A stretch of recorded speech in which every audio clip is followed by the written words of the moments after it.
वेद स्तुति, जिसके 3 पदों से नापे जाकर त्रिलोक ऐश्वर्यपूर्ण बने और इसलिए प्रसन्न हैं, और जो सारे विश्व को धारण करते हैं, उस विष्णु के प्रभावों का कौन वर्णन कर सकता है। कौन भूमि की धूलि कणों की गिनती कर सकता है। जहाँ आपके भक्त आनंद से मदमत्त रहते हैं, जहाँ मोक्ष सुख का मधु बह रहा है, उस आपके अत्यंत प्रिय परम धाम को मैं पहुँच जाऊं, जो विश्वोत्पत्ति से पहले भी विद्यमान थे, जो अशेष जगत के कर्ता हैं, जो प्रतिक्षण नवीन होते रहते हैं, जो नित्य नवीन हैं, जो ऐश्वर्य के स्वामी हैं। उस भगवान विष्णु के लिए यज्ञ पूजा आदि के आरंभ में मन में भक्ति रखकर जो हवि आदि अर्पण करता है, जो भगवान के कृष्ण आदि महान से महान अवतारों का वर्णन करता है, वही इस लोक में संतुष्ट तथा यशोपूर्ण होता है और जीवन के अंत में प्रापणीय उस वैकुंठ धाम में पहुंच जाता है।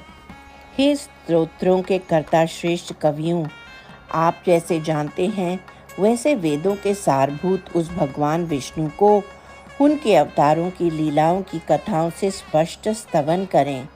उनके नाम सबको आनंद देने वाले हैं, यूँ समझकर उनका संकीर्तन करें। हे विष्णु, महान आपके कीर्तन भजन स्तवन आदि से मैं तत्व ज्ञान प्राप्त करूं।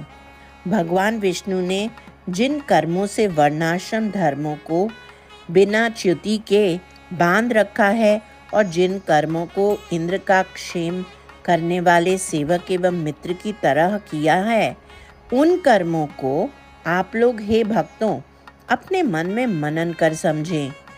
उस विष्णु के अत्यंत प्रकाशपूर्ण परम धाम को योग से सिद्धि प्राप्त मुनिगण हमेशा देखते रहते हैं और श्रद्धालु ब्राह्मण जागरूक होकर अपनी अनेक स्तुतियां द्वारा प्रकट करते हैं।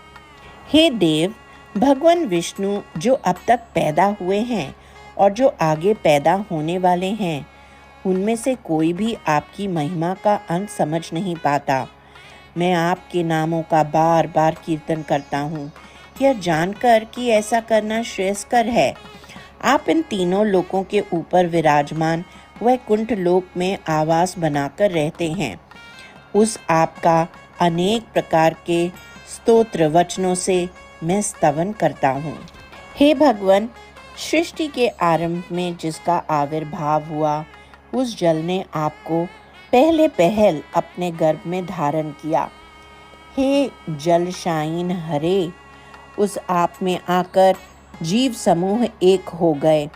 प्रभो, तभी आप जन्म रहित की नाभि से एक कमल पुष्प निकल आया, जिसके दल हैं 8 दिशाएं और कर्णिका है महामेरु। अतः इस कमल को लोक रूप कहा जाता है। हे लोगों, भगवान विष्णु ने इस लोक का सृजन किया है। आप लोग इस बात को नहीं जानते। आपको इसका पता भी नहीं कि आप लोगों के हृदय में भी विष्णु का दूसरा अंतर्यामी जीवात्मा रूप विद्यमान है। माया के कुहरे से आप लोगों का मन आच्छादित है और नामों एवं रूपों से आप लोग मोहित हैं। इंद्रियों की प्रीति मात्र से आप संतुष्ट हैं। यज्ञों में ही आपकी तत्परता है। भगवान के प्रति आप में कोई चाह नहीं है। हा हंत, हे परमात्मन, आपके असंख्य अनेक सहस्त्र सिर नेत्र और चरण हैं। आप सारे ब्रह्मांड में भरे हुए होकर अवस्थित हैं और उसका अतिक्रमण भी किए हुए हैं।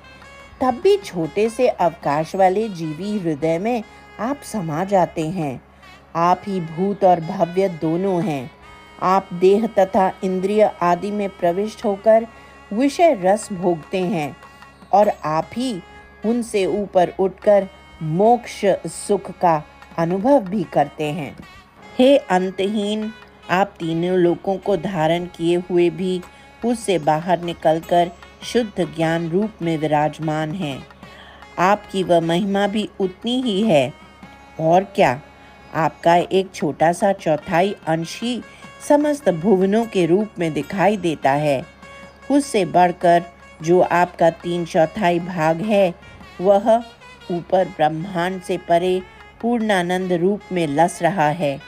ऐसे आपके लिए मेरा प्रणाम। आपके अव्यक्त रूप तक पहुंचना, उसे समझ लेना अत्यंत कठिन है, लेकिन शुद्ध सत्व वाला स्वरूप जो है वह तो बहुत व्यक्त है, स्पष्ट है। यह स्पष्ट रूप अमृत रस के समुद्र के कलोल के समान है और इसलिए सबसे श्रेष्ठ, अभीष्ट, मनोनुकूल तथा अपने गुणों एवं माधुर्य से मन को हरने वाला है। मैं आपकी इस मूर्ति का आश्रयी हूँ। हे गुरुवायूरपुरेश, भगवान कृष्ण, आप मुझे रोग से बचा लें। सर्वत्र गोविंद नाम संकीर्तन, गोविंदा गोविंदा।